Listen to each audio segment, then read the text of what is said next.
Hey, let's walk through how to import your Goodreads library into Endless TBR. Before we start, I have a couple of quick recommendations.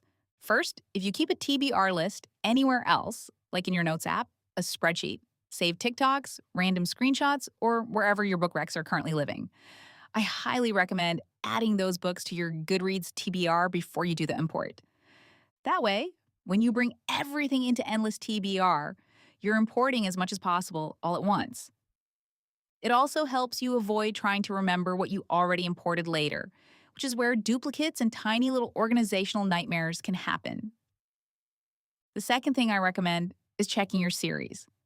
If you're like me and you usually only add the first book of a series to Goodreads, you may want to go back and add the rest of the books in that series before importing.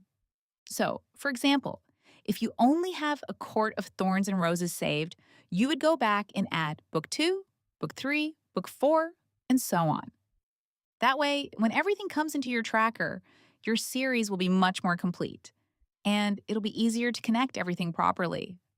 So, once your Goodreads library is ready, we're going to start on the desktop version of Goodreads. Go to Goodreads and make sure you're logged in. Then, click My Books. Once you're on the My Books page, look at the sidebar on the left. Scroll down until you see the section called Tools. Under Tools, click Import and Export. At the top of this page, you'll see a button that says Export Library. Click that. Goodreads may take a second to generate your file, so just give it a moment. Once the file is ready, click the download link and save it somewhere on your computer where you'll be able to find it. Now, we're going to grab one more thing from Goodreads. This part may look a little strange, and you may not totally understand why we're doing it yet. That is completely fine. Just follow the steps, and I promise it will make sense once we get to the import tool. Go back to My Books. Now look for the little RSS button in the bottom right corner. Click that. When the page opens, it's going to look like a bunch of plain text on your screen. That is normal. Now, go up to the URL at the top of your browser. Click at the very end of the URL. Then type the and symbol, the word page equals 1. Then press enter. The page will probably look pretty much the same. That is also normal. Now, go to File, then click Save As. Save this page somewhere on your computer where you'll be able to find it. That's it. Now, go back to the URL. At the very end, change the 1 to a 2, press Enter, then go to File, Save As, and save that page too. Then do the same thing again. Change the 2 to a 3, press Enter, File, Save As, save the page. You're going to keep counting up like this and saving each page. Eventually, you'll get to a page that looks mostly empty. It may only have a little bit of text at the top. When you get to that empty-looking page, you can stop. You do not need to save that empty page. The longer your TBR is on Goodreads, the more pages you'll probably have. So if you have a huge Goodreads library, you might need to save a few of these.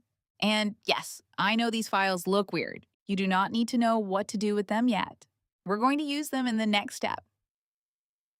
Now go back to Notion and open your Endless TBR Tracker. From the main page, click the Import Goodreads Library button. At the top, you'll see a section that says, Convert your Goodreads export into a library CSV. Click the link in that section. This will open the Goodreads converter. Here, you're going to upload the Goodreads export file you downloaded first. Then, in the second upload area, you're going to add all of those RSS pages you saved. Once those files are uploaded, click Convert and Download. The converter will create a new file for you.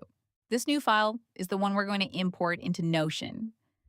Now, go back to your Endless TBR Tracker. Inside the Goodreads import area, open the database as a full page. To do that, click Open as Full Page. Make sure the first tab is selected. It should say Import Library First. Now click the 3 dots in the top right corner. Choose Merge with CSV. Select the new file that the converter created. Then click Map CSV Headers. All of these should already be matched correctly, so you shouldn't need to change anything here. Once you've checked that, click Import CSV.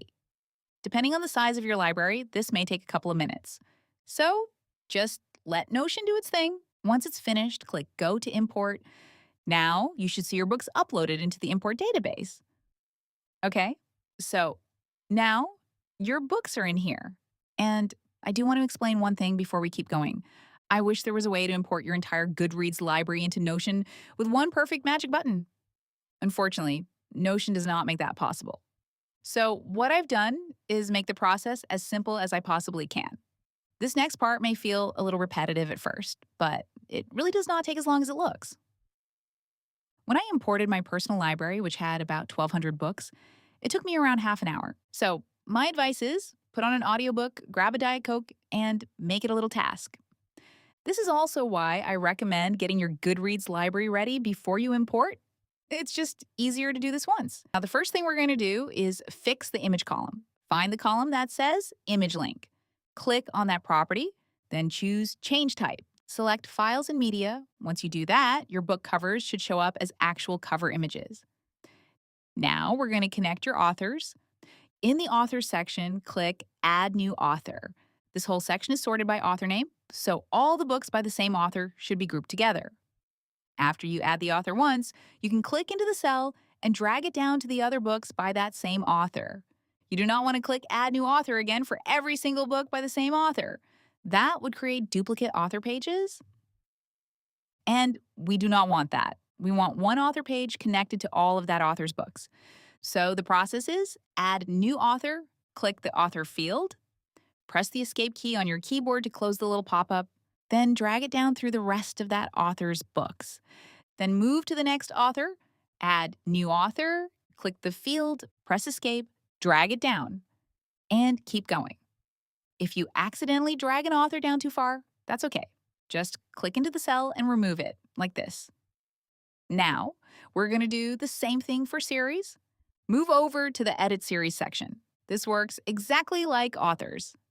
Click Add New Book Series. Click into the field, press Escape. Then drag it down for all the books in that series. Then move to the next series and repeat the same steps. Add New Book Series, click, press Escape, drag it down. That's it. It's not difficult. It's just a little repetitive.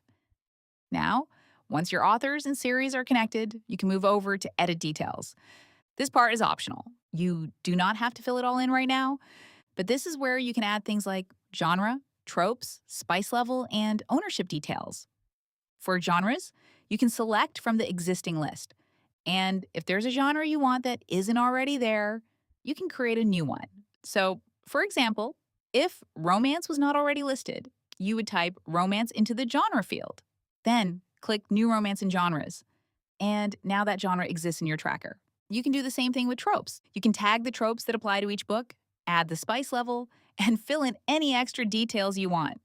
If you scroll over a little farther, you'll also see the ownership fields.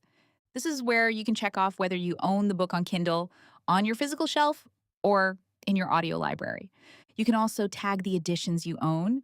So if you have the paperback and the hardcover, you can select both. Again, this is all optional. You can fill it in now, or you can do it as you go. If you're a little obsessive like me, you may want to do it all at once. If you're ever unsure about a book's details, like the genre, spice level, or tropes, you can use the Bookkeeper bot. Copy the prompt from this section, then click Ask the Bookkeeper bot. That will open the custom Bookkeeper bot, paste the prompt in there, and it will give you the information you need so you can fill out the book details more easily. Now, there's one more important thing I want to show you. When you open an imported book page for the first time, it may look pretty plain. That's okay. Open the book page, then click New Page. This will load the book page template. You've seen this template in the main tutorial.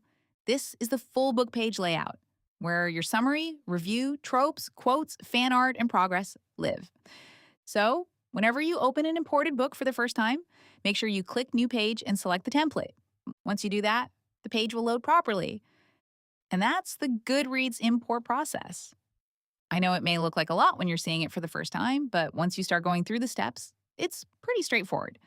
Download your Goodreads export, save your RSS pages, run them through the converter, import the new CSV into Notion. Then connect your authors, series, and any extra details you want to add. Take it slow, follow the steps, and don't feel like you need to make everything perfect in one sitting. The most important thing is getting your books into the tracker. You can always clean up genres, tropes, spice levels, and ownership details later. So get your books uploaded, make yourself a little drink, put on an audiobook if you want, and enjoy organizing your reading life in the most satisfying way possible. Happy reading!